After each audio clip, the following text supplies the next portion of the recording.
Good afternoon.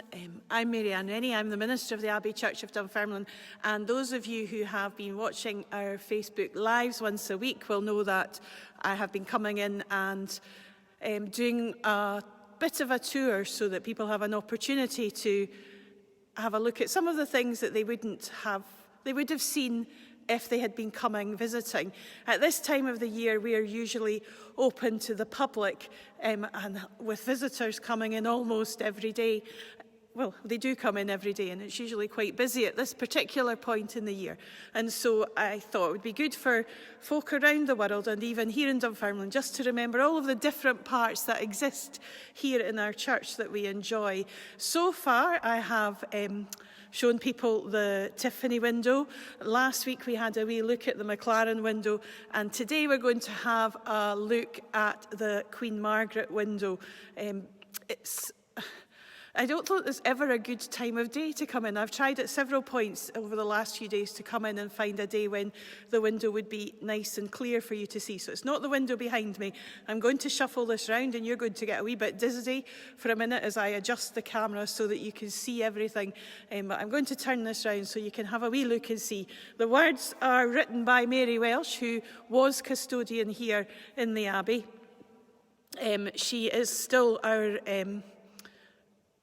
church officer, our beadle, and she's very, very kindly, slowly putting together all the different things that she would have told people about as she was showing them around the Abbey. So you can see we're still quite untidy because we sort of abandoned the building the day we left. So let me see if I can adjust this so I can get to the window. I think that's, I'll turn it up a wee bit as well, and that'll prevent, sorry if you're getting a wee bit seasick there, that's the best I can do, I think. So that's probably as high as I can go, and I'll probably focus in as I'm going. So this window, let's see if I can do this. I was told I could focus in on it, but I think he told, oh, I can, look at that, that's amazing. I'm not naturally gifted at technology, so you'll just have to bear with me. So this window, you'll not see all of it, I don't think, in its full glory because of the lighting. This window was designed by Alexander and Douglas Strachan and dedicated in 1932. It was dedicated to John Fisher of Newlands and Isabella Laurie Bruce, his wife. They were linen manufacturers in Dunfermline. The subject of the window is Queen Margaret of Scotland. And I'm just going to see if I can focus in on these lower panels for you. Let's see how good I am at this. As I said, I'm not brilliant at technology. Oh, I think you can see, it's certainly the very bottom one, and I'll move up if I need to. In the lowest panel here, you'll see the marriage of Margaret and to Malcolm III, Malcolm Canmore. Their marriage took place in Dunfermline in a little Culdee church. And if you come to Dunfermline Abbey and you wander into the historic environment Scotland part of the building, the floor of the building through there of the nave is marked with the size of the square of where the Culdee church might have been, and that's still there in the 12th century nave of today. It's worth remembering that this year, and only a couple of weeks ago, we were marking the anniversary of Malcolm and Margaret's marriage. They were married 950 years ago this year. So in these panels, in this panel at the bottom, this bottom section, Margaret and Malcolm are being attended by their ladies and their knights. And the central figure at the back, the one in this very central window, is the last Celtic bishop of St Andrews, Fothard, and he is marrying them. If you look at that picture and you look to the right-hand side, and in the second panel in from the right, that you will see that there's a monk standing to the side of Margaret, and he's holding a prayer book, which was her favourite and was the subject of one of the miracles that was attributed to her. In front of the monk, you will also see that there is a nun kneeling. And there's two schools of thought about this. One thought is that it represents Margaret's wish to be a nun, and the other is that it's Margaret's sister who became abbess of an English monastery. And if you look above the couple on both sides, you will see that there are some white doves, and they denote Queen Margaret's character. Now I'm going to try and shuffle this up a wee bit so you get a better view of the top part. I don't know that that's going to go up any.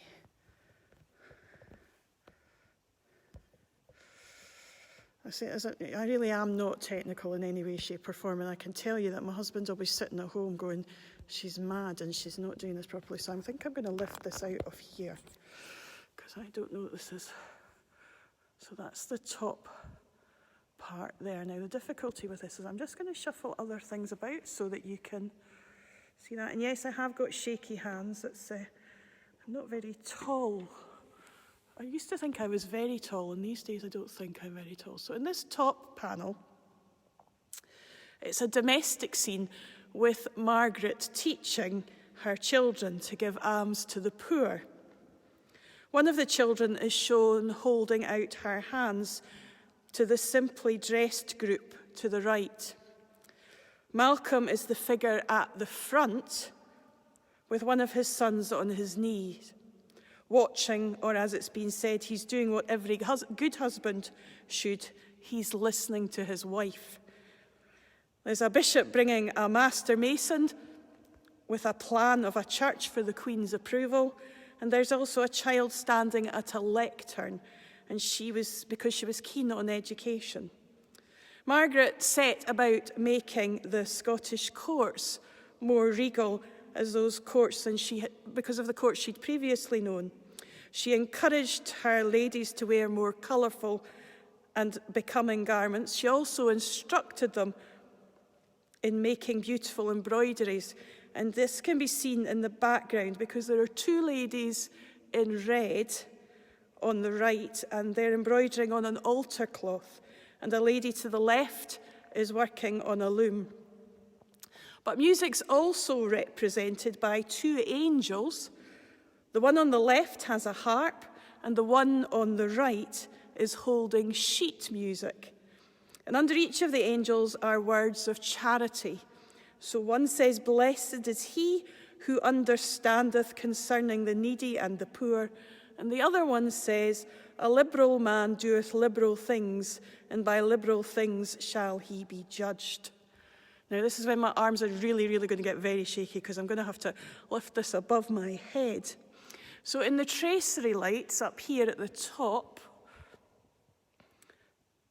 you can see heraldic shields, which are the heraldic shields of Margaret and Malcolm. In the centre panel, there is a ship and a dove representative of the church resting on the Holy Spirit. And then the 6 virtues are represented by their symbols. So from left to right, there is prudence, represented by a serpent on a cleft stick. And then there's perseverance, which is the crown, faith, which is a chalice, hope, which is the anchor, and then justice, which is balance, and then finally gentleness, the lamb. Sometimes when looking at the window, let me see if I can make this small and then I can put it back down again.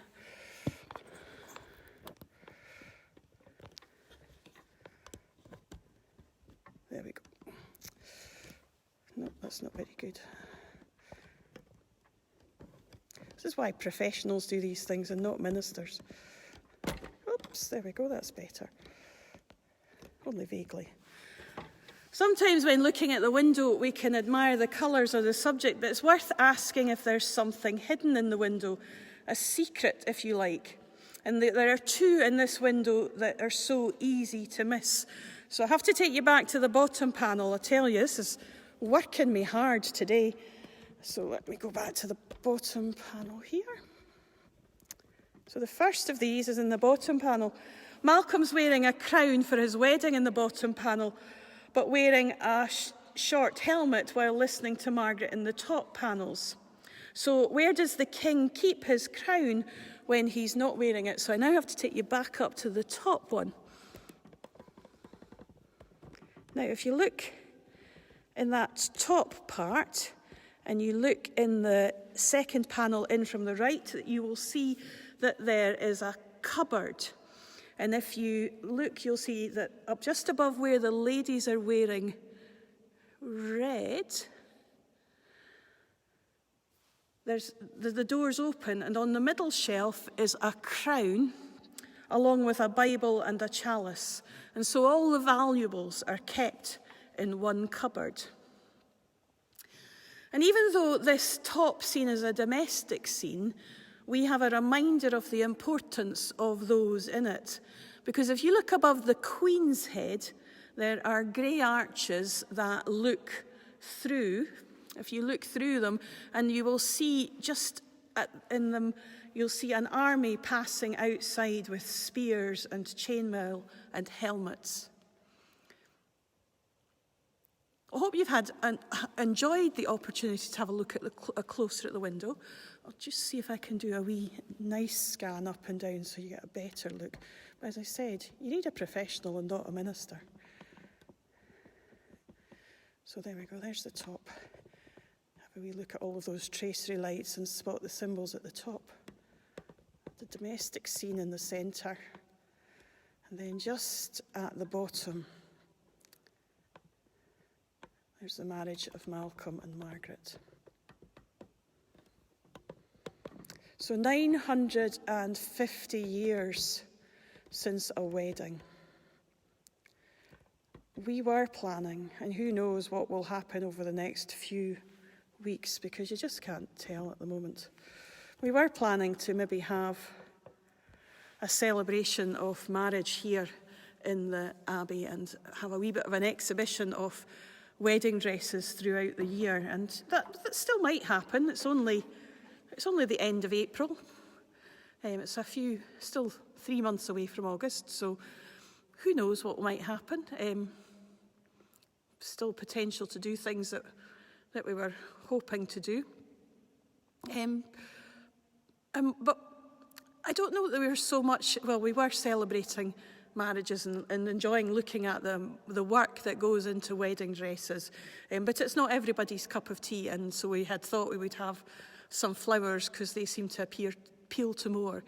But more than anything, it was to celebrate the presence of Margaret here in Dunfermline and the changes that must have come with her arrival in the town, and an opportunity to celebrate that. It's been good to see in recent years the growing celebration of knowing that a Queen of Scotland began her journey, didn't begin her journey of faith, but began her journey into encouraging others in their faith here in this town, and that her legacy continues in the many churches that are part of our community. We are a really fortunate town in that we still have a number of churches and all doing great things in the communities that they're placed in.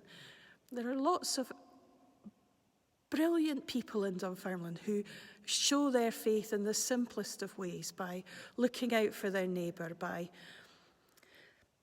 putting their hand in their pocket when it's needed, by sharing stories with young people, by spending time with children, by taking time to be with the elderly.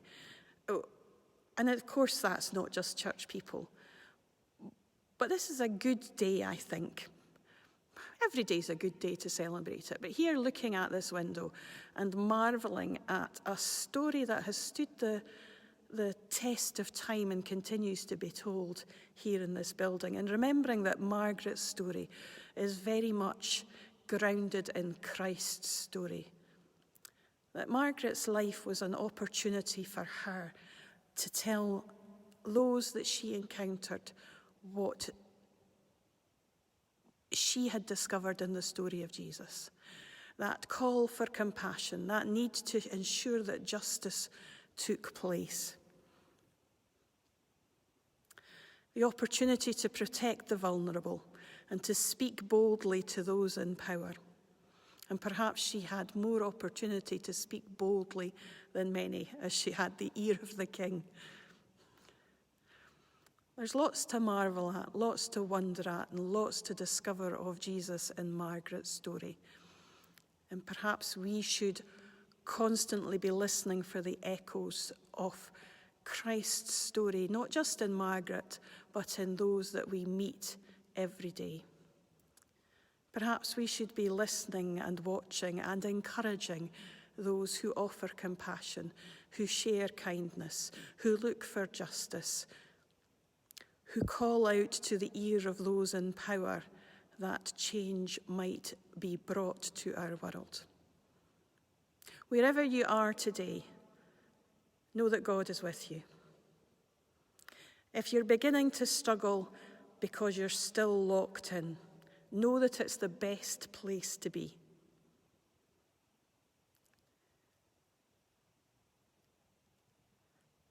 And may you find those who call you, offering you kindness and encouragement and compassion. But may you also look for the ear that allows you to speak truth to power, that our world might be changed.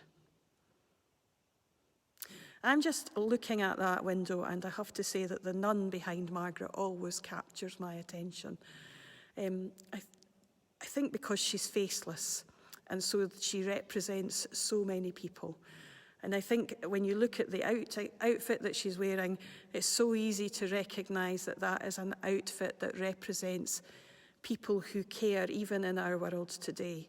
And I know that many of you will have stopped for a minute today to remember those who have already lost their life in caring for those who have been affected by COVID-19.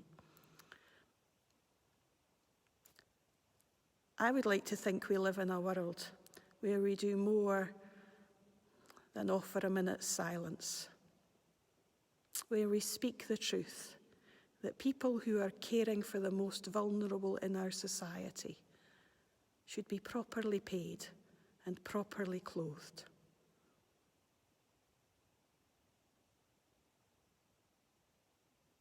Because that's compassion, that's caring, and that's kindness.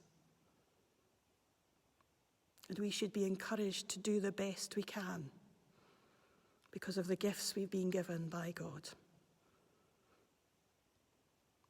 Thank you for watching. Hope you've enjoyed the window. Not sure you'll enjoy the thoughts, but it's good to see you, and enjoy my tour. There's more coming. Bye just now.